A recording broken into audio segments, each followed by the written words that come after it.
I am today joined by a very special envoy of European Union on space, Ms. Van Deelen. Welcome to NDTV.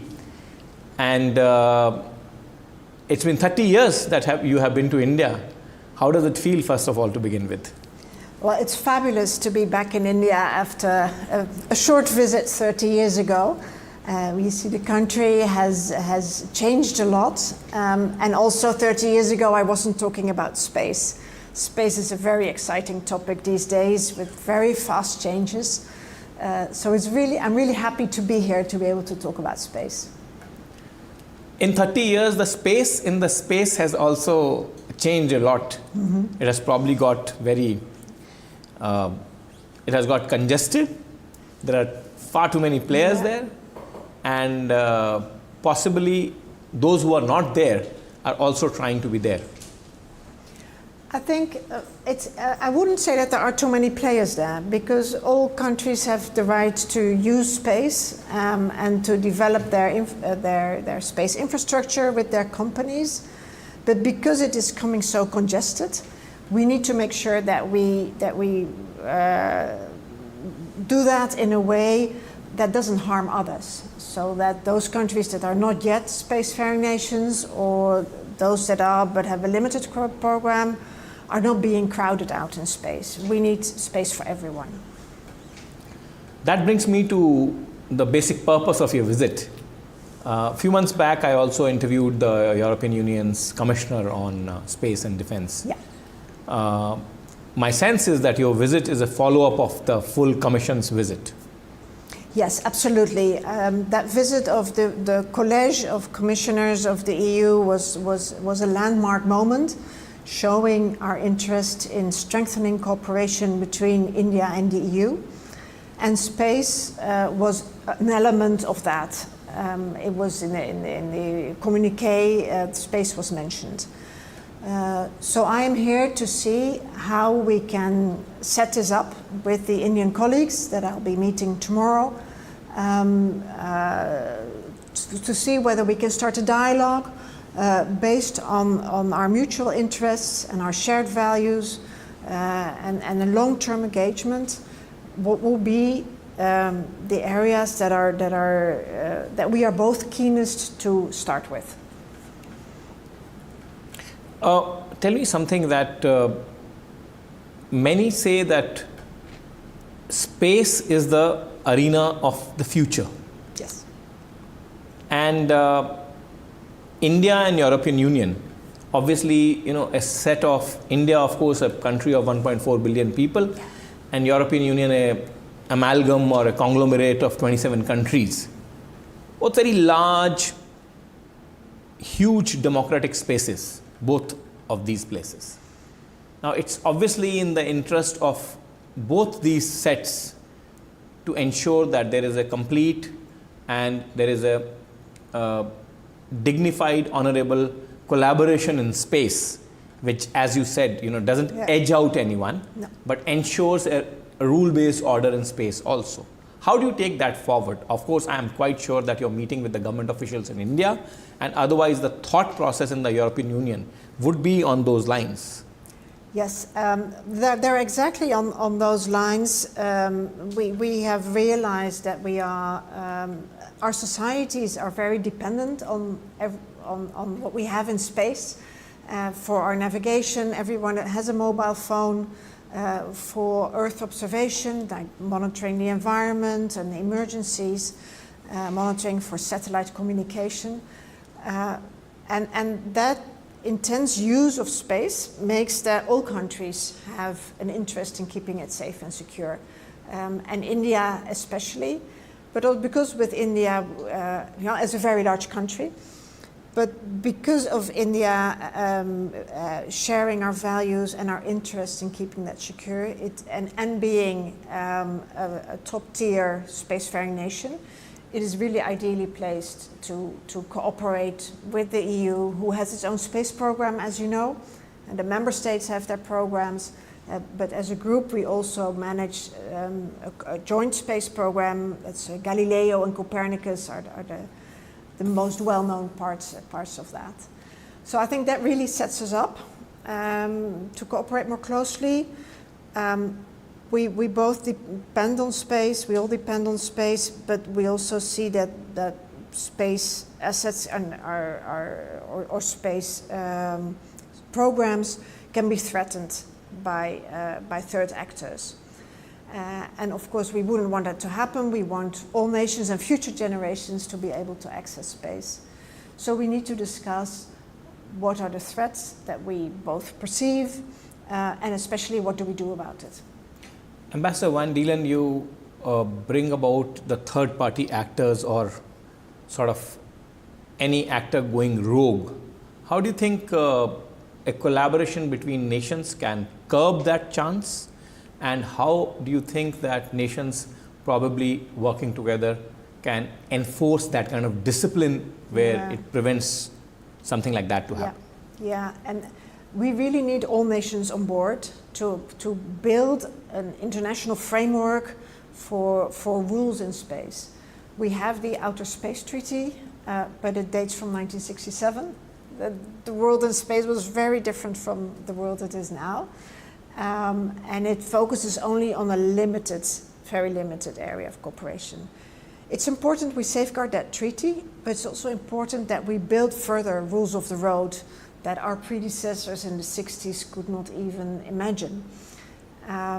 So the approach of the EU is to in the context of the United Nations, agree on a set of norms and rules and principles of responsible behavior in space.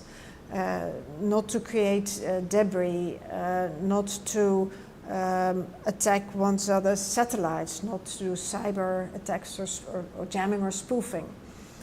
That will take time to set up, but once we have this norm, it will greatly help to frame the actions of all nations in space. And if we see anything that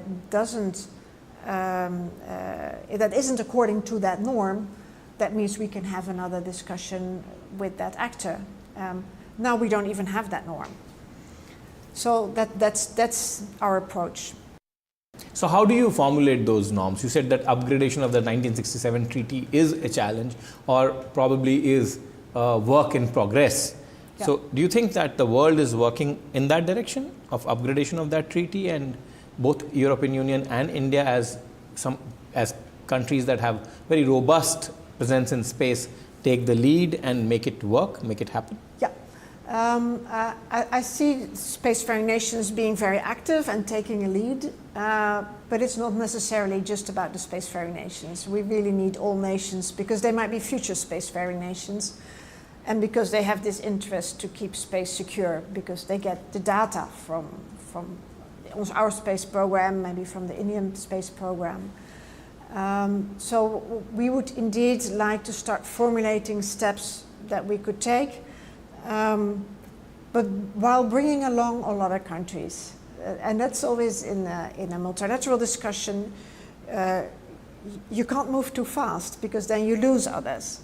So I think if we can jointly develop good arguments, so that we have a good international understanding, and maybe we have ideas that don't work for others at all, and they have better ideas. And that's the whole idea of exchanging, especially in a multilateral context. Now, in terms of India, in terms of our context, we have a very robust space program, and we were one of the early nations actually to move into the space programs. So it is quite a well-developed space program. But EU has collaborated with us. We have had technological exchanges with European Union. How do you think, you intensify that cooperation going forward with those famous names you said, Galileo and Copernicus. Yeah. How do you intensify that cooperation? I think that is something that we need to have a discussion about with the Indian counterparts, where we bring all actors together on one table. My focus is on security and defense, but my colleagues at the European Commission very much focus on the European Space Program. And on the Indian side, you have quite a number of interlocutors as well, civilian and defense. So my objective will be that we can come to agreement on how to engage jointly on how we can improve that cooperation that's already going on. So that will be setting up such a dialogue. Those can be very big things. You need a lot of people, and that means you also need a lot of preparation to get it right. Because it may seem easy, oh, let's have a dialogue. We are having a dialogue.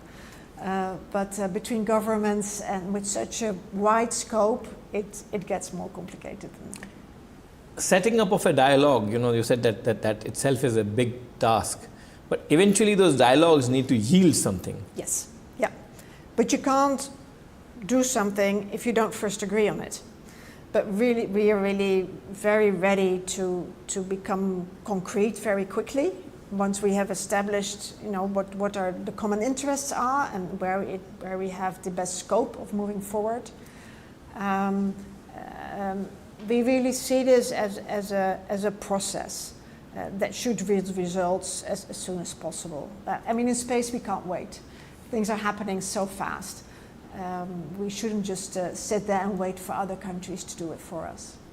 Also, since you look at the defense and security aspect of it, the challenges that we have in the space, like one of the challenges today is some of our military aircraft on the Chinese border were facing a spoofing problem that you mentioned. Now we don't know who the actor is behind it, right? But it was on the Chinese frontier. The challenges are evolving. And so should be the responses. Yes. And do you think that the nation states particularly are in a position that they can find a quick response to these challenges, and then probably those responses can be codified for a global same platform usage? That will be the ultimate objective. I think we, as international community, we already take a big step if we can agree on a norm. Spoofing is not okay, for example, and that we then develop the mechanisms for attribution, which can be very, very complicated because all countries will need to accept the results. But then if you have this format to discuss internationally, like with other treaties, you could set up a mechanism indeed for a response. And when I'm talking response, I speak of a diplomatic response, right? Not of a military response. That's not how the EU works. Of course, a military response would not be in anyone's interest, I guess. No. It only has to be a dignified, a diplomatic response, status response. Also, look, as it goes, the treaty that we are talking here is the 1967 treaty. Now, going forward, there would be obviously heavier jostling for space in space. And the dimensions of that conflict are completely different from a terrestrial conflict and approach. Do you think that you would need a body, whether it is United Nations, whether it is some other multilateral platform, to enforce some sort of discipline or some sort of rules in the space as well? A rules-based order, what we have been talking about space as well? It's a question we haven't answered yet. I think we would first need to design what the rules are and then see how they can best be enforced. But indeed, different treaties have different verification and monitoring mechanisms. Sometimes a body is set up. Sometimes this is done collectively by all the member states of the UN. So we don't have a preset outcome yet. We know we need something. But that will depend on how this process goes. And do you think that the cooperation that India and European Union are now taking, I see this a very high profile visit in 2 months' time, special envoy like you, ambassador like you coming after a full commission. Do you think that finally it has acquired the pace that it needs to become a very meaningful and contemporary partnership? I think so, absolutely. I think what I see, what I hear is that both sides are very ready to move forward and to quickly have further meetings on many fronts, not just space. So I'm hoping we can keep that pace and come to results very soon. And what would be that results be that would make both sides happy? For me on space, first step is setting up this dialogue with all actors at the table to have an in-depth discussion about where we want to go and how we want to do that. And ultimate achievement, of course, of that process would be that if we can either jointly produce those stars like Copernicus, or launch or set them there, or benefit out of it. Remember, India is a country which, in terms of the spread and the reach of the space tech, can harness it a lot, because for the benefit of our population in the deep end of the country, in the interiors of the country, in the hinterland of the country. Yes. And I think India makes tremendous use of data from space, but also has a very vibrant, especially startup community in space. So I'd really be interested in see how we can link that to the European industries, to the European space programs, and how we could make that work. So I think there's a lot of scope for cooperation. And do you think that industry to industry cooperation is something that will drive this partnership forward, or will it be the governments will set up a construct and then every player can take it forward? Yeah, it could be a part of it, but that again remains to be discussed. But I could see that will be a logical part of it. Thank you, Ms. van Deelen, for speaking to NDTV. Thank you very much for taking time out. It's been a pleasure. Great talking to you. Thank you.